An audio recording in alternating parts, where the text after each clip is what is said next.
teman-teman, jumpa lagi dengan saya Depri Saipullah. Langsung saja, ini preview Indonesia versus Australia U23. Laga kedua grup A Piala Asia U23. Ini duel berat dan Indonesia dalam posisi terjepit karena harus menang di laga ini. Duel melawan Australia seperti misi berat yang harus dimanakan, bahkan dulu kerap disebut misi mustahil.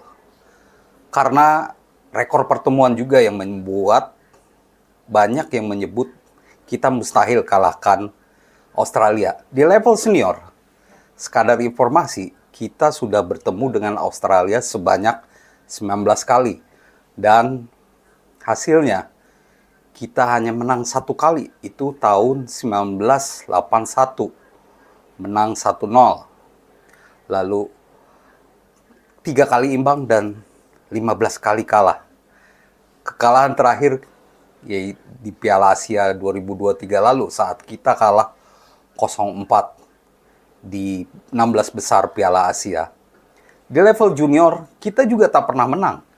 Ada 2 kali pertemuan dan itu belum terjadi terlalu lama, tepatnya sekitar 3 tahun lalu pada kualifikasi Piala Asia U23 tahun 2022 yang digelar di Uzbekistan.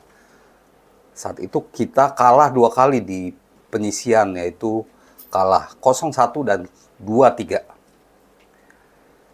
Maka itu, duel melawan Australia bisa disebut sangat berat dan kita membutuhkan keajaiban untuk mengalahkan Australia yang juga tidak terkalahkan di 9 laga terakhir. Bahkan Arab Saudi yang juara Piala Asia U23 saja mereka kalahkan.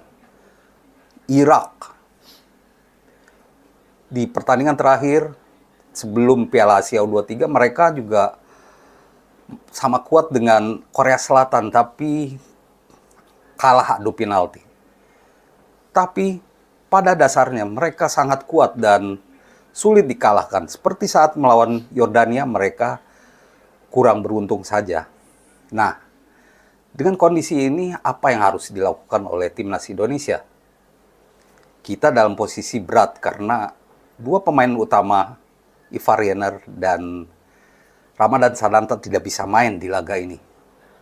Maka itu, kita harus realistis, memainkan strategi yang tepat.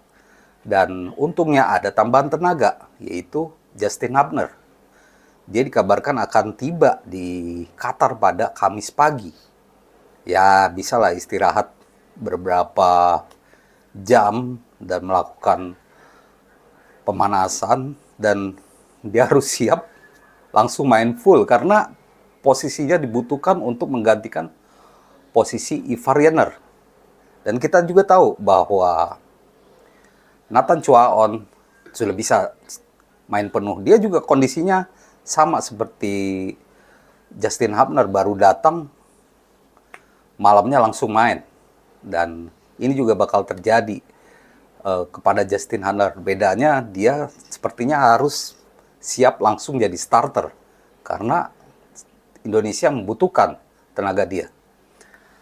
Di pertandingan nanti, formasi 5-4-1.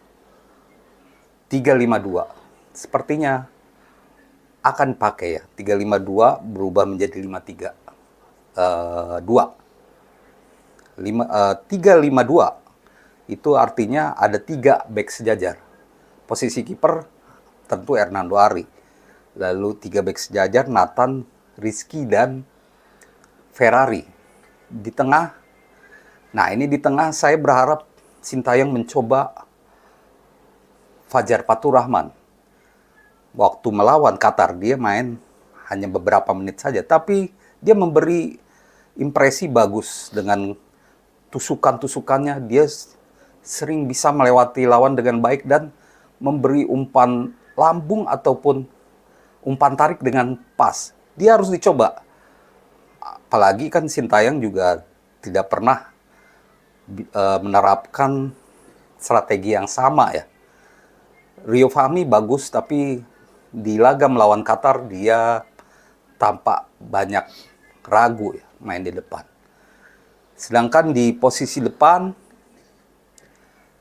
ada Witan dan Rafael Struijk sama. Di posisi tengah Fajar Faturrahman, di kanan Marcelino, Arkan Fikri, Justin Hubner, dan Pratama Arhan. Dan ini bisa berubah menjadi 3-6-1 atau 5-4-1 saat bertahan.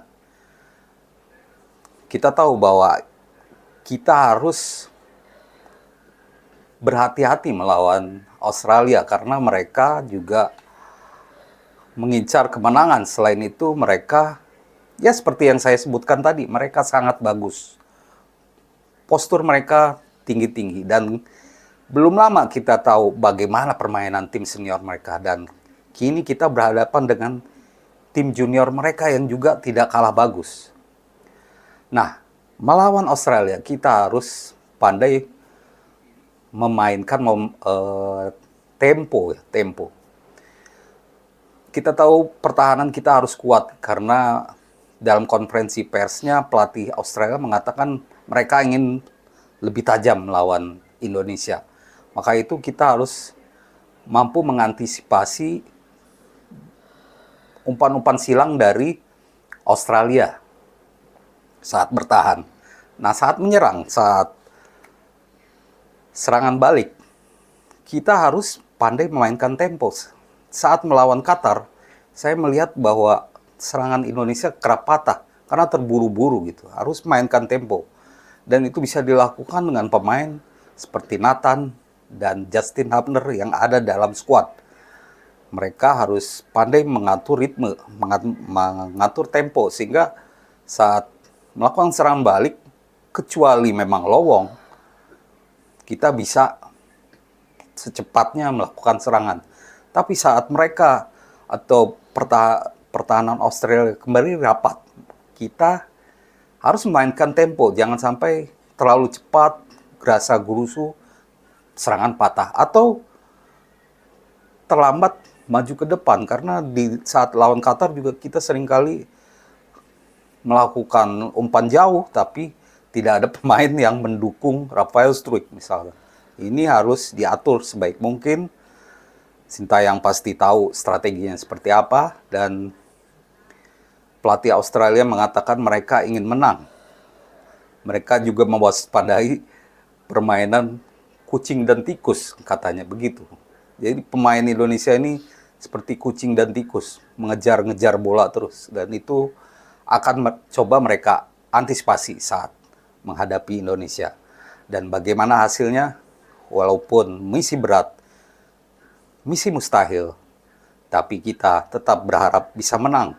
Dan itu tidak mustahil dengan kondisi pemain yang sekarang ada. Walaupun ada kekurangan pemain karena kartu merah. Demikian ulasan saya, Depri Saipullah. Semoga menjadi informasi yang baik untuk teman-teman. Terima kasih atas perhatiannya dan salam olahraga.